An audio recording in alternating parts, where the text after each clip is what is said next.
On passe tout de suite au journal de l'économiste avec Johanna Citrux ce matin. Rebonjour Johanna. Bonjour Florent. L'arrivée de Donald Trump à la Maison-Blanche, c'était il y a un an. Comment l'économie américaine a-t-elle évolué depuis ? Eh bien écoutez, pour l'instant, elle se porte plutôt bien. Elle continue de se consolider à tel point que cette année, la croissance pourrait atteindre 2,5% et que le taux de chômage est descendu à son plus bas niveau depuis 17 ans. Mais vous allez le voir, ce n'est pas forcément grâce à Donald Trump. Julie Jargot. So help me God. Congratulations, Mr. President. Son élection à la tête de la première économie mondiale avait suscité l'effroi. Un an après sa prise de fonction pourtant, l'économie américaine n'a pas sombré. Tous les voyants sont au vert.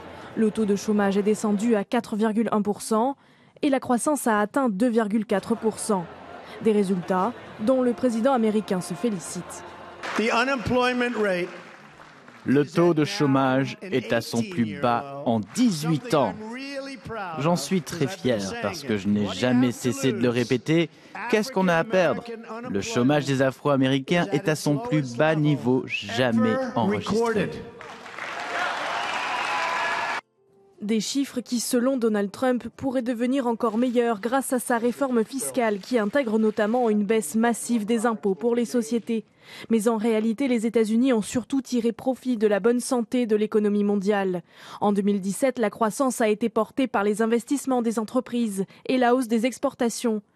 Par ailleurs, cette embellie s'explique aussi par l'héritage des années Obama et la politique monétaire ultra accommodante de la Réserve fédérale américaine. Reste à savoir quels effets auront par la suite ces mesures prises par Donald Trump pendant la première année de son mandat. Et puis sachez qu'à l'occasion du premier anniversaire de l'investiture de Donald Trump à la Maison-Blanche, nous reviendrons sur cette élection avec une programmation spéciale sur France 24. C'est à partir de ce soir, 19h10 et toute la journée de demain, samedi. Rendez-vous donc sur notre antenne. Toujours aux États-Unis, Johanna, la Chambre des représentants a voté un budget temporaire, on en a parlé.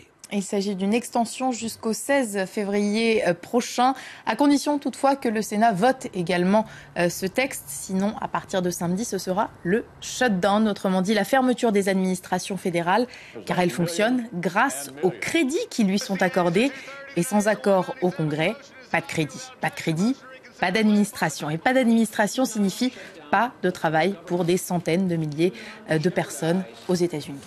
Je rajouterai pas de palais. Pas de palais. On fait à présent un point sur les marchés financiers, Johanna. C'est principalement du vert grâce à l'optimisme sur la croissance économique mondiale. Hier, la Chine a publié une croissance supérieure aux attentes, 6,8% pour le quatrième trimestre 2017. On a donc Tokyo, la bourse de Tokyo qui a fermé à plus 0,19%, celle de Shanghai plus 0,16%, le Kospi à Séoul plus 0,18%. Seule la bourse de Hong Kong est repassée légèrement dans le rouge à moins 0,1%.